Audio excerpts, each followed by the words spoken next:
Welcome to Politics and Psychology. Today we are discussing Project DEI Cabinet 2025.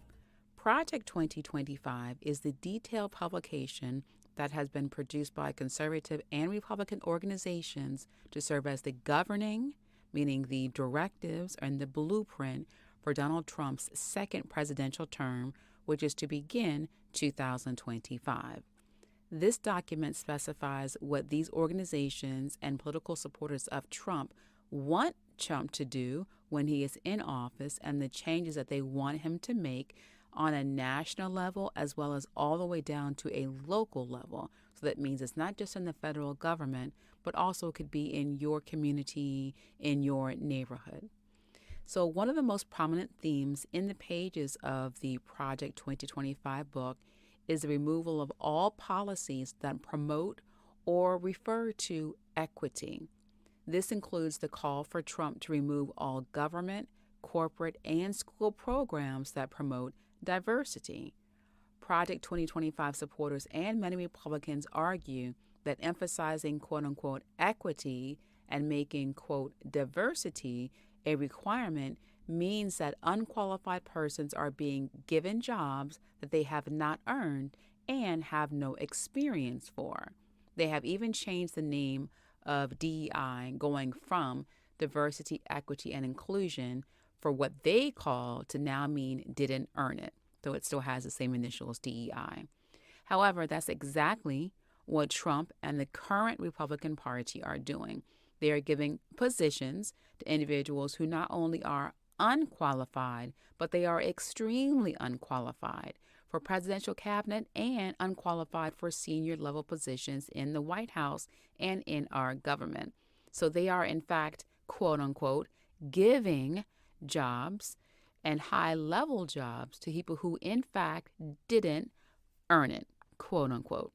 So of the incoming cabinet for President-elect Donald Trump, the announced members include 2 Fox News hosts, 1 MTV reality star, 1 NFL player, 1 professional wrestling CEO, 2 federal prisoners, 2 fathers-in-law, and 4 accused of rape and sexual assault, and this does not include Trump himself. Now, having these backgrounds does not necessarily mark a person as unqualified. However, for the convicted felons, it should. The label of convicted felon means that these persons actually went to prison. So we're not talking about Trump because he was convicted, but he has not served jail time or prison time as of yet. And what's hypocritical is that individuals who have been incarcerated cannot even vote in our country, much less work in the government. But now we are having 2 convicted felons, again, not including Trump, who will be holding some of the highest government positions in our country. So other than the 2 with their prior incarcerations, for these and the majority of Trump's cabinet picks, these backgrounds lack experience and basic qualifications. But due to the DEI hypocrisy, their lack of qualifications is not preventing them from being hired. So this means that they are actually being given jobs for which they are completely unqualified for and that they did not earn. So this is the DEI hypocrisy. Hypocrisy meaning that diversity, equity, and inclusion practices, DEI, means that they believe that it gives jobs to people who did not earn their positions and who lack qualifications, while at the same time, here is the hypocritical part, they are creating a presidential cabinet that does give jobs to people who did not earn their positions and who indeed lack qualifications. So let's do a basic review of the resumes and compare them with the basic job descriptions for their cabinet positions. And then you can decide for yourself if the individual is qualified or unqualified and is in fact an example of the DEI hypocrisy. The presidential cabinet always consists of at least 16 positions, the vice president and the heads of the 15 executive departments. So we are not going to include the vice president in this conversation. But for the 15 executive departments, these are the secretaries of Agriculture, Commerce, defense, education, energy, health and human services, homeland security, housing and urban development, interior, labor, state, transportation, treasury, and veterans affairs, as well as the United States Attorney General. And each cabinet position has a title of secretary except for the U.S. Attorney General. Each president has the freedom to promote other political or White House officials to the cabinet level. For example, the president can promote someone from being the White House chief of staff to a higher level cabinet position, or can promote a governor in another state to the president's cabinet. So for these 16 positions, again, except for the vice president, the 15 heads of executive departments who are nominated by the president or president-elect must be confirmed by the U.S. Senate. This means that Congress must give its approval to the men and women the president appoints or nominates before they can take office. And their approval or interview process is known as the Senate confirmation hearings. And the final approval is known as the Senate confirmation. There is also a second category of cabinet members, and these are presidential appointments who are not in the executive level but are still considered part of the presidential cabinet, and they are classified as cabinet rank. And for this second category, they do not require a Senate confirmation.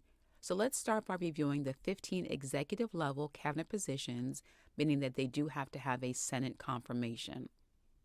The tradition of the cabinet was established in Article 2, Section 2 of the U.S. Constitution, and it specifies that the cabinet's role is to advise the president on any subject he may require relating to the duties of each member's respective office.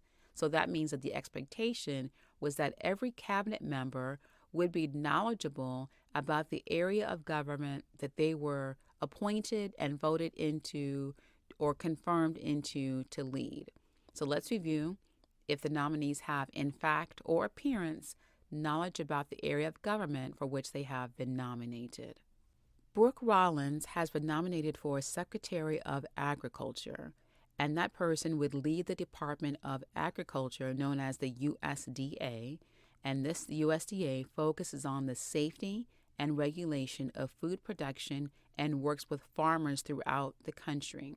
It works on behalf of the producers, families, and rural communities, and they address climate change through climate-smart agriculture, forestry and clean energy, advancing racial justice, equity, opportunity, and rural prosperity, creating more and better market opportunities, and tackling food and nutrition insecurity. So if you have like a school program or they have a school free lunch, then the USDA or the Department of Agriculture would be part of how to identify if meals being given to students in public schools meet the nutritional security values. So let's look at Rollins' resume. She graduated with honors from Texas A&M University with a degree in agricultural development. She went to law school and afterward worked as a policy director for Texas Governor Rick Perry. Afterward, for 15 years, she was a director of a 501c3 nonprofit, which was a nonpartisan research institute called Texas Public Policy Foundation. However, although it labels itself as nonpartisan, it does focus on Republican-centered issues such as the removal of diversity and the removal of critical race theory references in any of its work. Now, what she has also done is work in the first Trump administration as the assistant to the president for strategic initiatives, and she was formerly the director of the White House Domestic Policy Council, which focuses on a wide range of policy issues. So let's review everything together. So we can see that she does have White House experience, and she is a lawyer with leadership experience. She also has an undergraduate degree in agriculture, but she does not have any actual experience in the agriculture industry or anything agriculture focused. And she also does not have any background in food production or farming. And it's also interesting to note that she was originally considered for the chief of staff position, And this, if you qualify for a chief of staff or even being considered for a chief of staff, then you normally would not have the higher level expertise or ability to lead an actual cabinet position or our department for the whole country. Typically, the White House Chief of Staff is responsible for directing, managing, and overseeing policy development, the daily operations, like an HR manager, and staff activities for the president. So she would have indeed, based off of her experience and background, yes, she does have a degree in agriculture, but no experience. She does have more background in the policy, so that would be a win for her. But she actually would have been a better chief of staff than anything that has to do with agriculture. Now let's look at Howard Lutnick. He was nominated for Commerce Secretary and the transition co-chair for the President-elect Donald Trump.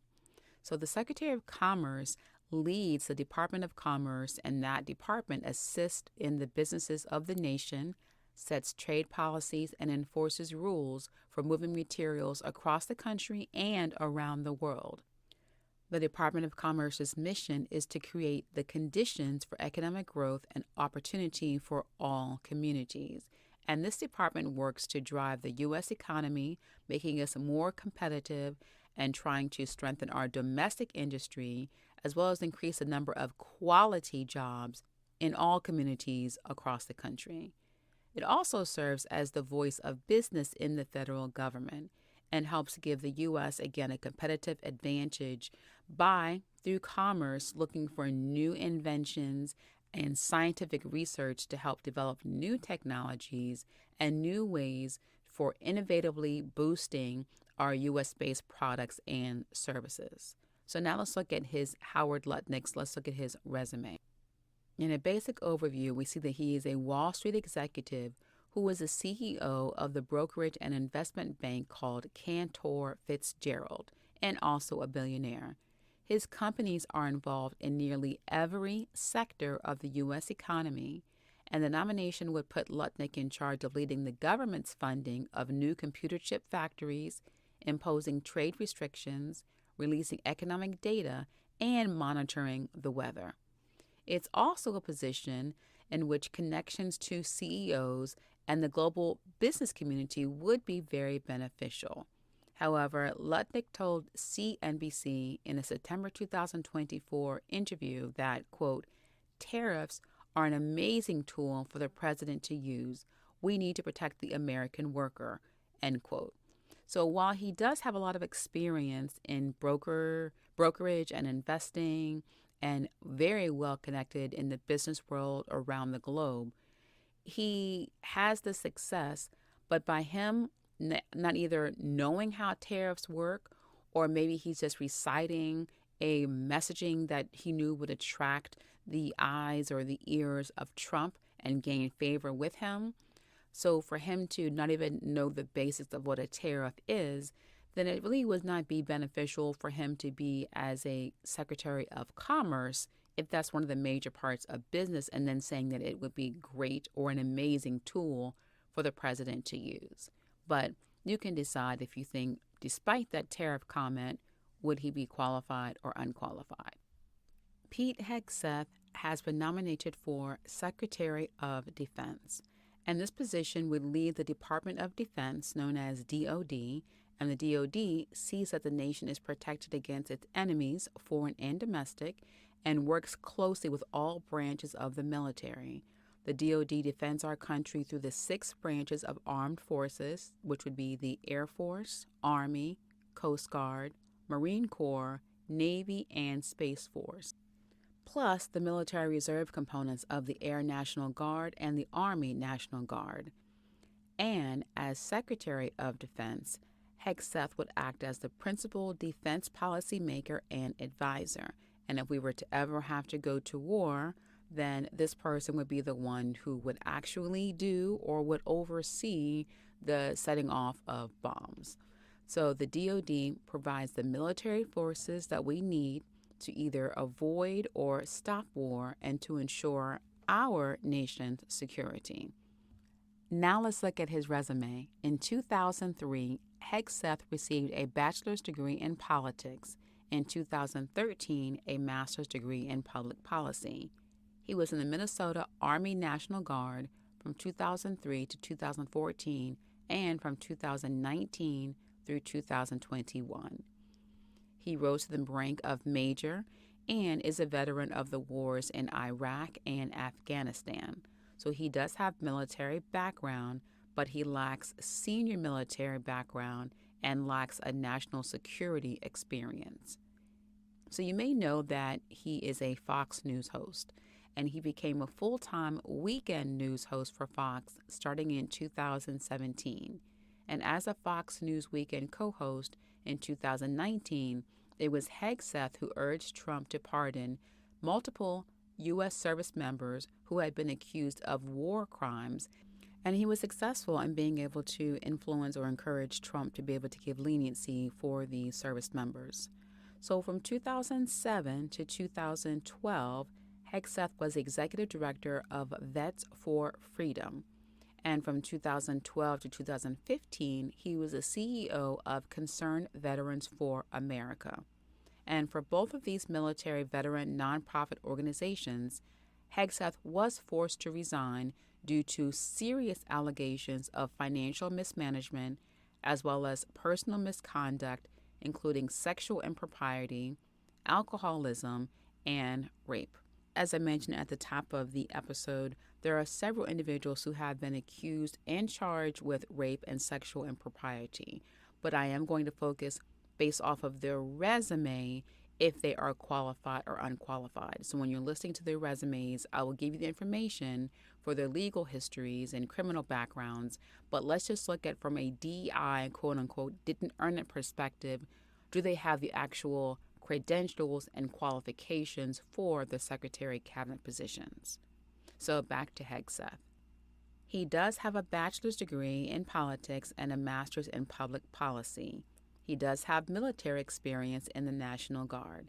He also does have leadership experience for veterans, but he does not have senior leadership experience in the military, and he was forced to leave both of the leadership positions that he did have that was leading veterans. And although he has a degree in public policy, he has no policy-making experience. When you look at our current Secretary of Defense, this person is a highly decorated officer with over 4 decades of military leadership. So if we look at Hegseth and compare him to history, Hegseth would have the least amount of military experience of any defense secretary in recent history. So look at his resume, compare that to what is actually required for the Secretary of Defense, and then to see if he actually has any qualifications. So now let's go to the Secretary of Education. And Linda McMahon is being considered for this position. And this position would supervise the Department of Education, which would work with schools throughout the country to provide money and grants for educational programs and academic services.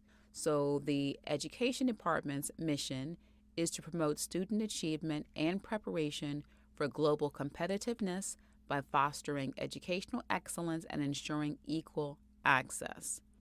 And although many individuals know of the Education Department mainly for public schools, they do often supplement and complement the efforts of states for private schools as well, for the private sector, the private teaching sector, also for colleges and universities and nonprofit educational research institutions, as well as community colleges and community-based organizations. And their mission there is to support and improve the quality of education at the graduate level, undergraduate level, and at the community college or the associate level.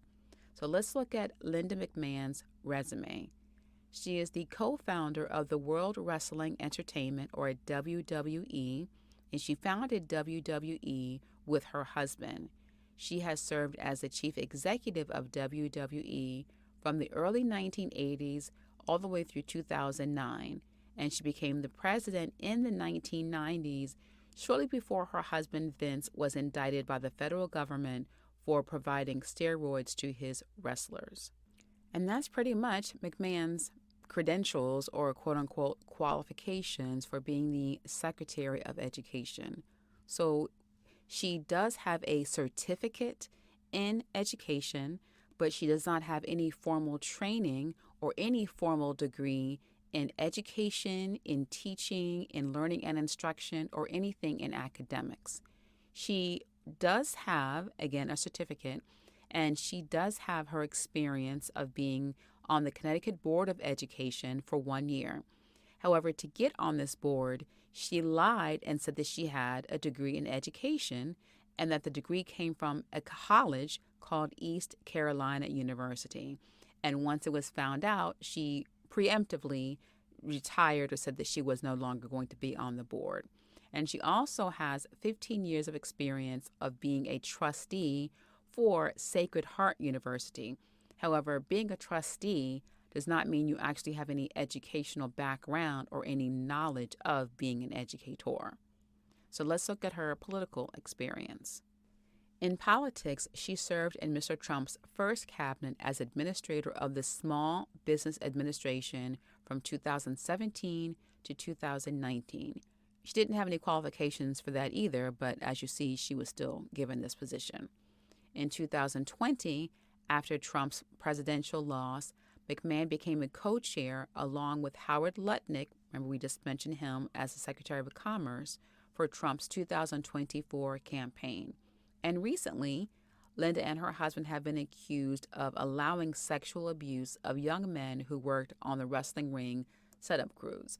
So again, I'm mentioning their criminal or sexual abuse history for their character, but just consider their actual qualifications or lack thereof for if they have been given a position or if they have the qualifications and background to have earned a position as secretary. But with McMahon, not only does she have no education in the field of education, she has no experience in education. She has never even volunteered at a daycare or a preschool or even had an internship in education. So think about her qualifications and for the position of Secretary of our nation's Department of Education. Now let's look for the Energy Department.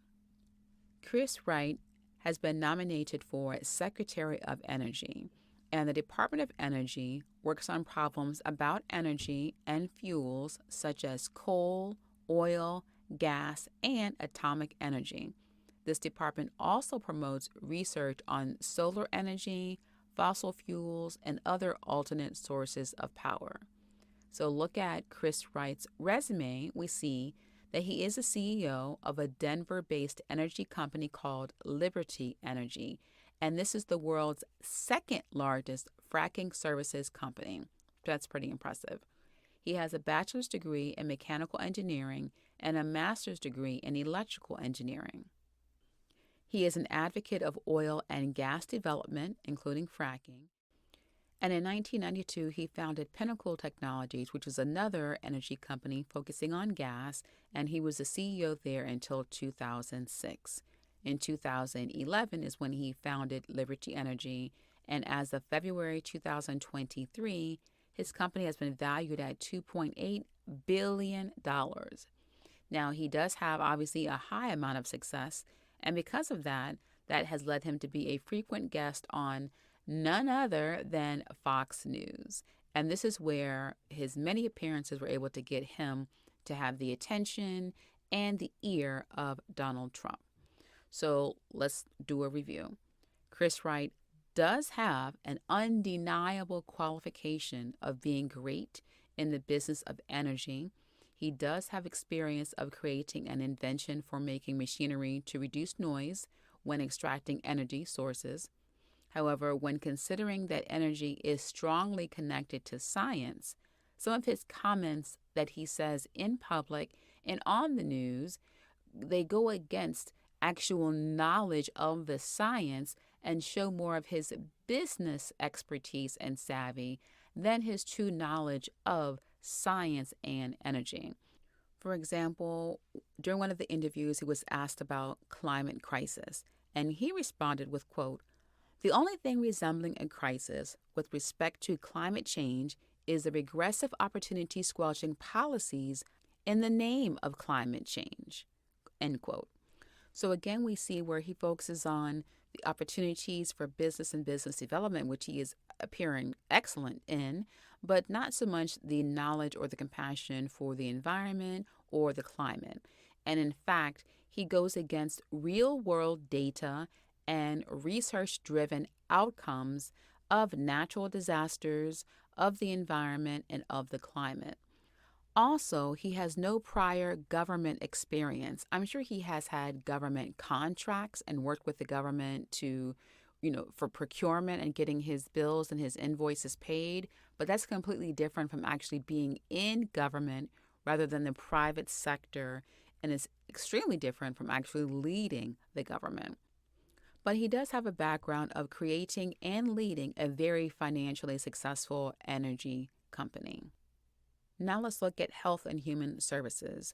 Robert F. Kennedy Jr. has been nominated for the Secretary of Health and Human Services, or HHS.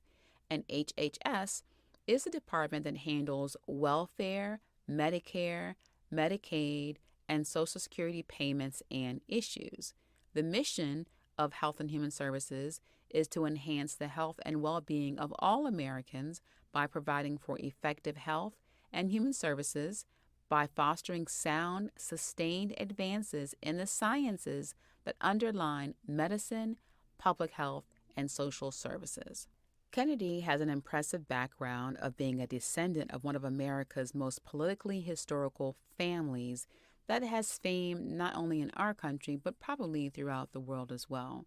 And by him having this background, it gives him an affiliation and a close connection with political power, political respect, and political influence. However, not only does he have this as his name, he does have a degree and does have some accolades that go along with his background. So he is an environmental lawyer, and he is the founder of the Waterkeeper Alliance, and this is the world's largest clean water advocacy group. He also founded the Children's Health Defense, which is a mass membership organization, and he served as its chairman and the chief litigation counsel in his campaign to address childhood chronic disease and toxic exposures. He has a professional reputation as an excellent defender of the environment and children's health due to his hundreds of successful legal actions. If you've heard of the Time magazine, then Time magazine actually named Kennedy its quote-unquote hero for the planet because of his leadership in restoring the Hudson River. And this achievement helped him create even more waterkeeper organizations, not only in our country, but throughout the world, over 300 of them. And the work that he did for the New York City Watershed Agreement, it is still regarded as an international model in negotiations and sustainable development, especially when it comes to clean water. And he was part of the high-profile legal team for a water contamination case, and that victory inspired the movie Dark Waters. So if you're looking for something to watch or do this weekend, consider watching Dark Waters. In addition to his environmental work, he has represented indigenous groups asserting legal and treaty rights from Latin America, throughout our country, and Canada. And for over 40 years, Kennedy has had legal victories for environmental issues, including those in the U.S. and again in Latin America and Canada. So all of this is great for the environment, but that's not what he was appointed or nominated for appointment for. He has no medical background, nor any experience in public health or public policy, and definitely no degree in public health policy. So while he has qualifications that make him a significantly better nominee for the Secretary of Agriculture, he has zero qualifications for the Secretary of Health and Human Services. Again, he has no education in healthcare, no healthcare qualifications or even exposure, not even on a legal case about healthcare. He also has no experience in medical systems, in hospitals, or even local community clinics, and he doesn't have any experience at all in healthcare administration or even in healthcare insurance. So why would you have someone who is clearly a much more appropriate nominee for the environment and put him in a completely foreign area of health and human services? So he has many credentials and qualifications, but they do not qualify him for what he has been nominated for, which is the Secretary of Health and Human Services. Within the Department of Health and Human Services, you would also have Medicare and Medicaid. And Dr. Oz has been nominated for this position. So he is a physician. He does have a medical background, but he does not have any government experience. He does not have any healthcare experience or healthcare administration experience. He does have a medical background again. But his main claim to fame is being a celebrity physician. And much of the advice that he has been given on air has had numerous complaints from practicing physicians because what he was recommending to his TV audiences went against true science, went against empirical data or objective data showing that what he was recommending and selling for, I guess, marketing purposes and advertiser revenue had nothing to actually do with improving the claims or improving the health of his audience members or the TV viewers. So this is someone who has a loosely related background, meaning that he is a physician, but he has no Medicare, Medicaid, or healthcare administration experience, and no government experience or no government leadership experience whatsoever.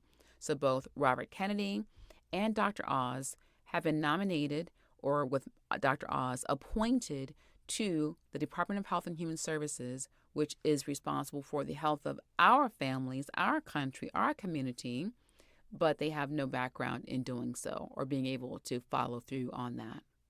And now let's look at Kristi Noem. She has been nominated for Homeland Security Secretary. And as the Homeland Secretary, she would oversee the Department of Homeland Security, or DHS. And Homeland Security was created after the attacks on our country on September the 11th.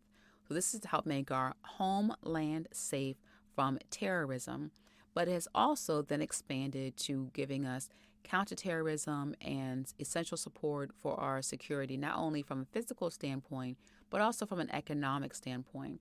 And they do this through the coordination with federal governments, state, local, and international governments, as well as private sector partners. And their main goal is to defend against and eliminate new and emerging threats against our homeland security.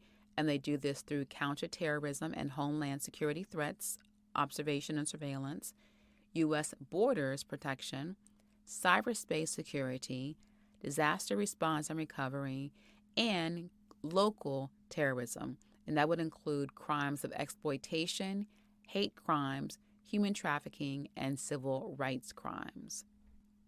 DHS, or again, Department of Homeland Security, is comprised of other security agencies, including the Federal Emergency Management Agency, known as FEMA, as well as the Transportation Security Administration and the U.S. Secret Service. And they also oversee election security and are in-house, meaning inside the White House, intelligence offices. So let's look at Kristi Noem's resume. She is a Republican who has been currently serving as the governor of South Dakota since January 5th, 2019, and she's currently in her second term, which ends January 2027.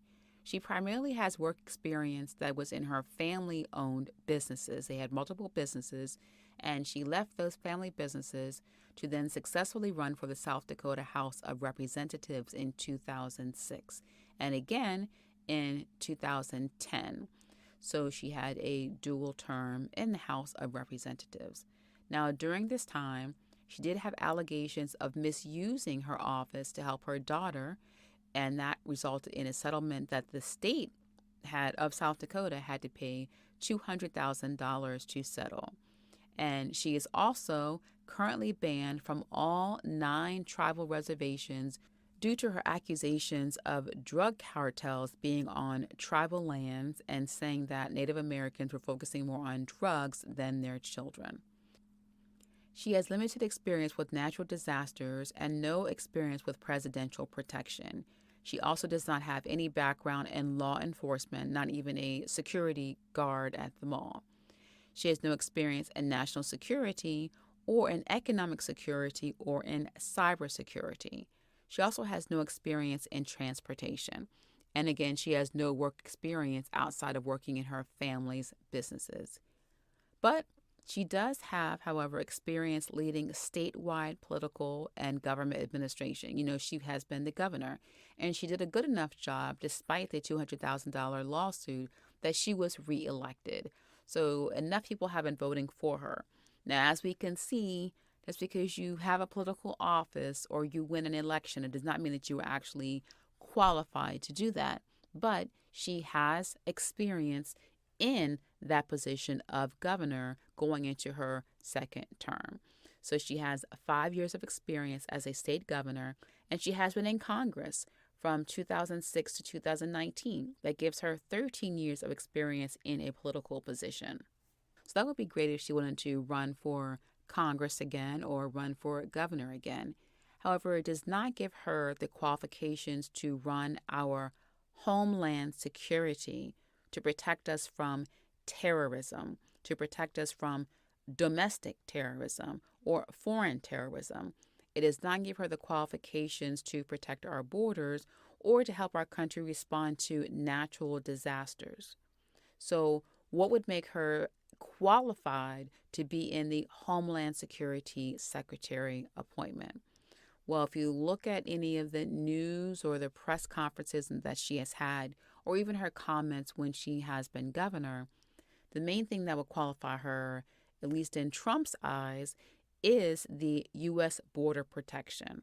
She has been very extremely vocal about border protection and the elimination of immigration in our country. So that would be her voice. She has a lot of experience talking about immigration, saying all the things that would tickle Trump's ears for not allowing immigrants in our country or to remain in our country. But that doesn't give her any actual credibility to be able to help mitigate any border concerns that we actually do have, and how to do that in a logical and a strategic way. But again, definitely consider her resume in contrast to the Homeland Security mission, and then you can decide for yourself. And the last one that we're going to do today is the Secretary for Housing and Urban Development. And I'm cutting it into 2 parts only because this is going to be a very long segment if I were to do everyone all at one time. Not only for the first category, which has to have Senate confirmation, but then also go through the second category of individuals who would be cabinet ranking but did not need to have Senate confirmation. But I also don't want you to zone out because this is information overload. So we'll stop today with housing and urban development. And the person nominated for that is Scott Turner. So if you look at how the Republican Party places African American or Black people, it usually relates to urban positions. And so, of course, Scott Turner is Black. He's also an NFL or a former NFL player, but I won't get to his resume just now. So let's look at the Secretary of Housing and Urban Development. That position oversees the Department of Housing and Urban Development, known as HUD, and it specializes in issues related to building homes for lower-income Americans and planning for better and healthier communities. HUD, again, Housing and Urban Development, also provides housing support for avoiding eviction, as all the way going up to financial assistance for first-time home buyers. And it's responsible for the housing voucher, or what used to be known as the Section 8 program. And it protects against housing discrimination, as well as protecting against discrimination in the mortgage lending and in bank housing loans, meaning protecting to ensure that individuals who are of one race do not receive favorable interest rates or higher rates of bank approval loans with same credit scores, same financial makeup compared to another race simply because of their race. So if we look at now Turner's resume, we see that he was a former NFL player for 9 seasons. He played with teams in Washington, San Diego, and Denver. And during his NFL offseason, then Turner worked as an intern for a California Republican congressman. And after Turner retired from the NFL in 2004, he then worked full-time for the same congressman. Based off of this experience, from 2013 to 2017, he went on to become elected 2 times to the Texas House of Representatives. And in this role, Turner served on the Government Transparency and Operation Committee, the Government Efficiency and Reform Committee, the Human Services Committee, the Committee on Federalism and Fiscal Responsibility, and the International Trade and Intergovernmental Affairs Committee. Also, he and his wife, Robin Turner, founded a nonprofit that helped to focus on improving childhood literacy, again, childhood reading. Turner has been the chair of the Center for Education Opportunity at the America First Policy Institute. And that might sound familiar because Linda McMahon, the wrestling CEO, she also is a part of the America First Policy Institute. And in general, this institute focuses on changing housing policy so that no longer gives homeless persons or families having housing challenges. It focuses on not letting them get homes unless they have received mental health counseling and substance abuse treatment. And for Turner, with him being the chair for the Center of Education Opportunity, then the center focuses on giving school vouchers to families to help them pay for private schools of their choice. And because of this work, in April 2019, Trump introduced Turner as the head of the new White House Opportunity and Revitalization Council. So this council gave tax credits to businesses that establish a presence in low-income, quote, opportunity zones, or OZs. So they did this by saying, if you come and invest in this community, it's a low-income community, it's a distressed community, but if you put funds in here, then we will give you a tax shelter. So it was more about giving wealthy businesses an opportunity to come into a city or into a low-income community and provide some level of revitalization. But the major benefit, looking at just the numbers, really went to the corporations that invested basically as a tax shelter rather than any actual humanitarian or compassionate efforts that went toward the communities in which they were supposed to be benefiting. And while he was on this White House Opportunity and Revitalization Council, Turner was often paired with Dr. Ben Carson, another Black person, and he was also another Black person who was in charge of HUD.